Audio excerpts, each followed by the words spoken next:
भीष्म पितामह ने अपनी बेटी, और वो बेटी कोई दूसरी नहीं थी, बुद्धि, चित्त, मन,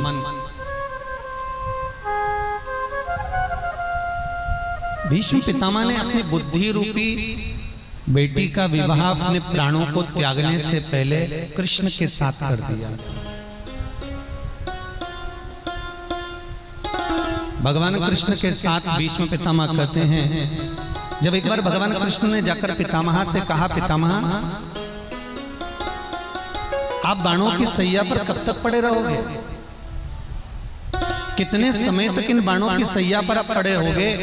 कितना कष्ट आपके जीवन में हो रहा होगा, कितना कष्ट इस शरीर को हो रहा होगा। एक काम करो ना, इस बाणों की सैया से अपने प्राणों को त्याग दो। बाणों की सैया से इन प्राणों को अपने निकाल दीजिए। अब इन प्राणों को मत रखिए, इतना कष्ट भोग रहे हो, क्यों?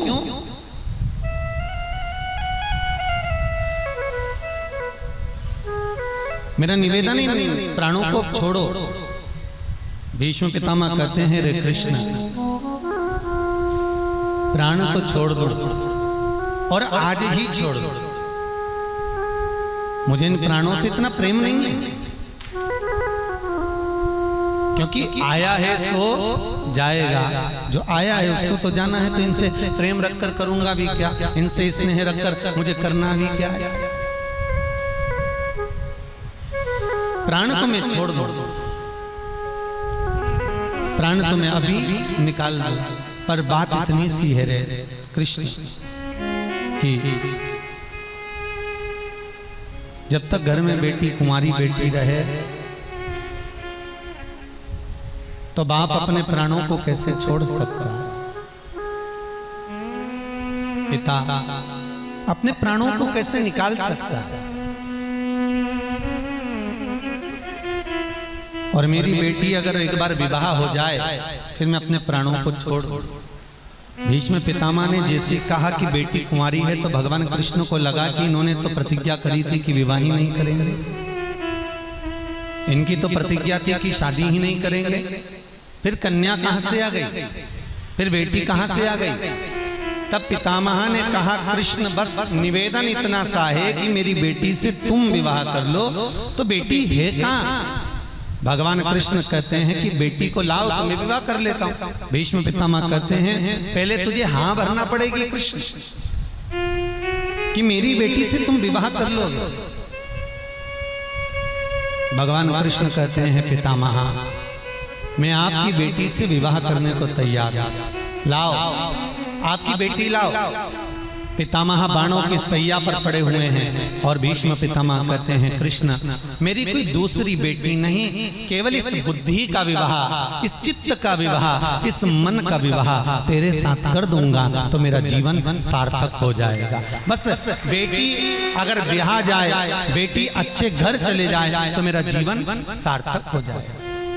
और केवल भीष्म पितामह की कथा नहीं, किसने कहा था भीष्म पितामह को कि मरने से पहले अपनी बुद्धि कृष्ण को दे देना? किसने कहा था? भीष्म पितामह। भीष्म पितामह को बोला किसने कि प्राण त्यागने से पहले अपनी चित्त, अपनी बुद्धि, अपना विवेक, अपना मन, अपना चित्त, अपनी दृष्टि, अपना आनंद कृष्ण के चरणों में दे देना। ये भीष्म पितामह को बोलने वाला कोई दूसरा नहीं था, भीष्म पितामह को बताने वाला कोई दूसरा नहीं था।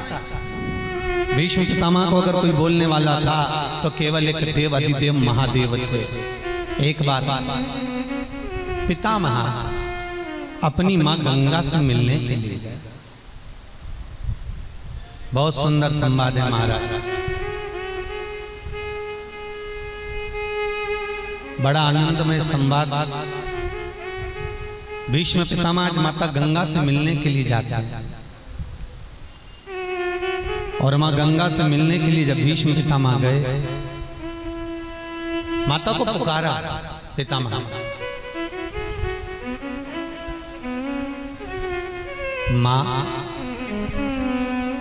माँ, ओ माँ। पितामह माँ गंगा को पुकार रहे हैं। बार बार आवाज माता गंगा को पितामह ने दी है।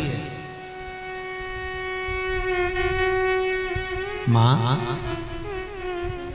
मुझे आपसे कुछ पूछना है और बहुत सुंदर बात कहूंगा। जीवन में अगर कुछ कष्ट है, जिंदगी में अगर कुछ तकलीफ है, तो किसी एकांत में बैठकर, किसी एकाग्र चित्त में विराजमान होकर, या तो मेरे भोलेनाथ से या जगत जननी जगदम्बा माता पार्वती से, और यदि हो सके तो घर में आपके अगर माता पिता विराजमान हैं तो उनसे अपने दिल की बात जरूर कहना, जरूर कहना।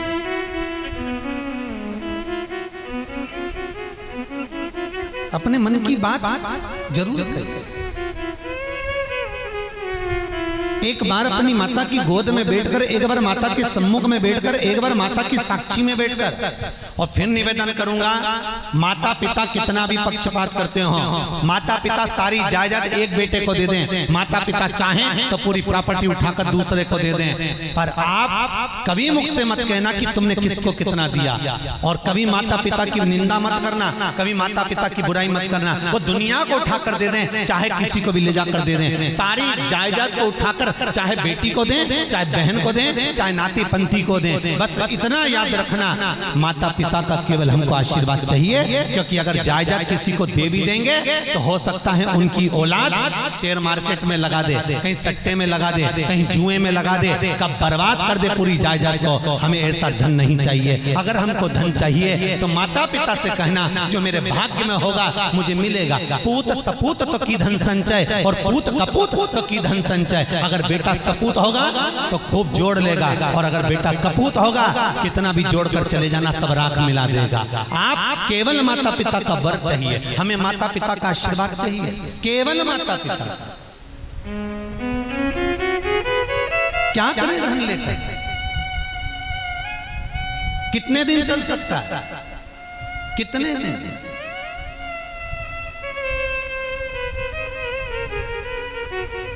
चार साल, 10 साल, 20 साल, कितने दिन?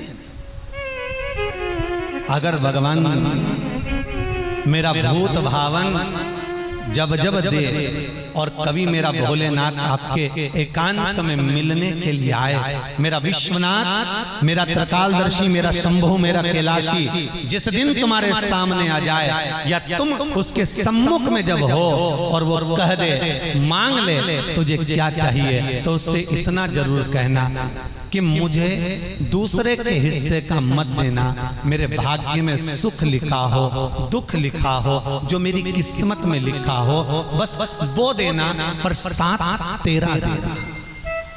हमें दूसरे का साथ नहीं चाहिए, हमें हमारे विश्वनाथ का साथ चाहिए, हमें हमारे शंभू का साथ चाहिए, हमें त्रिकालदर्शी का साथ चाहिए, साथ तेरा हो। और एक बार बाबा विश्वनाथ का साथ मिल गया तो चिंता नहीं। दाता और विधाता, जो भाग्य लिखने वाला होता है विधाता, जब माता के गर्भ में बच्चा रहता है और गर्भ में जब बालक है और अष्टम महीना रहता है, 8वां महीना किसी नारी का, अष्टम गर्भ किसी माता का रहता है, तो गरुड़ पुराण कहती है कि अष्टम गर्भ जब नारी का रहता है, तब घर की बूढ़ी बूढ़ी माताएं कहती है कि 8वां महीना चल रहा है, कोई नदी नाले मत लांघना, 8वां महीना चल रहा है, कहीं जाना नहीं, अष्टम महीना चल रहा है, तुम्हें कहीं जाना नहीं चाहिए, यहीं रहो, घर में रहो, नदी ना लांघिए, नाले ना लांघिए, घर के अंदर ही रहिए, कहीं दूसरे गांव भी नहीं जाना। 8वां महीना चल रहा है, 8वां गर्भ चल रहा है, अष्टम भाव है। क्यों कहती है?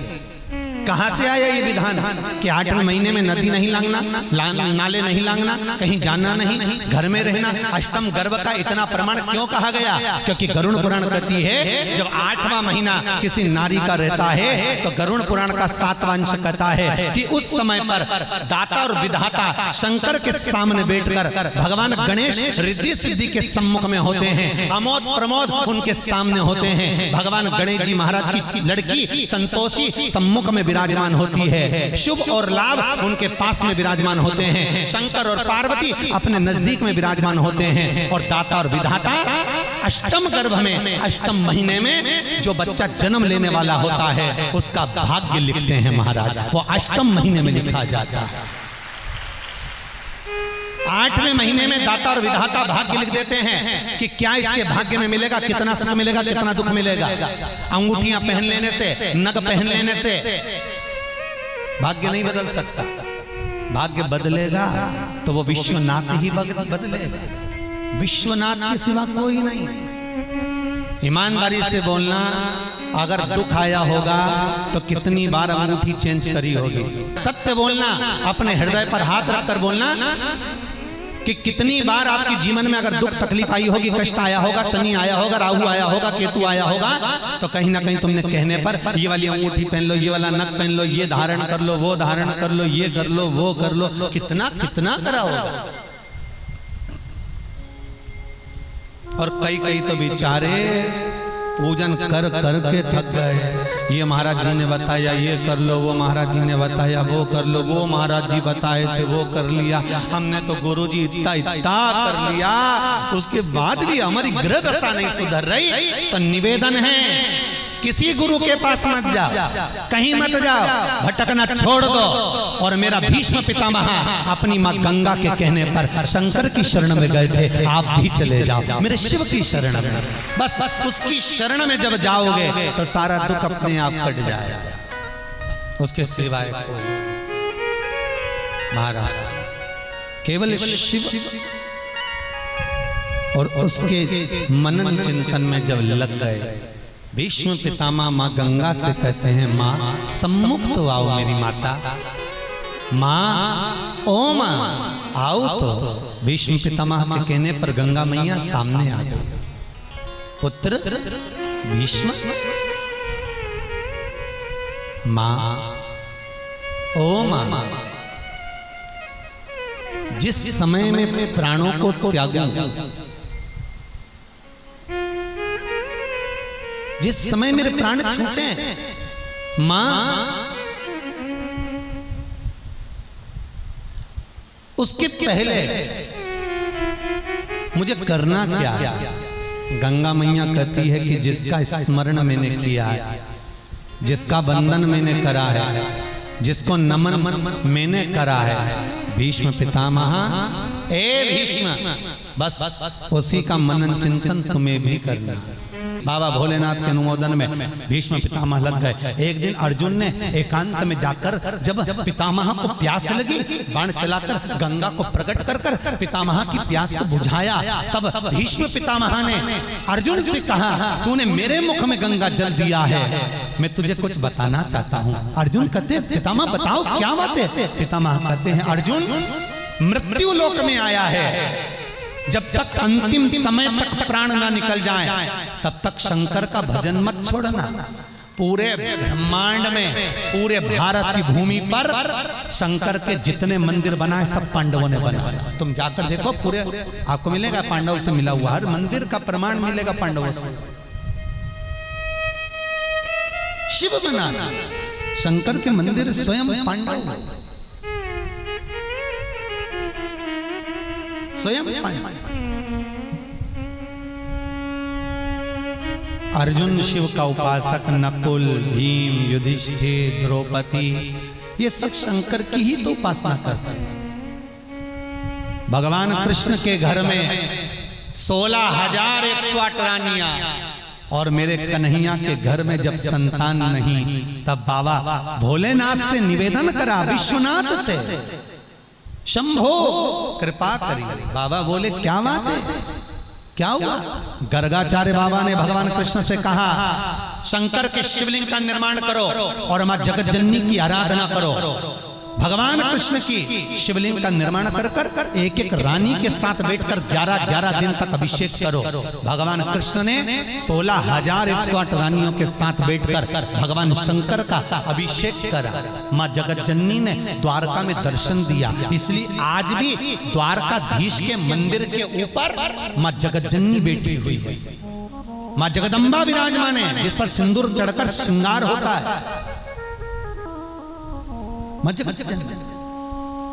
भगवान शंकर ने पूछा, कृष्ण आपने मेरा अभिषेक क्यों किया? कन्हैया कहते हैं 16,108 रानियां, संतान नहीं, कृपा करिए।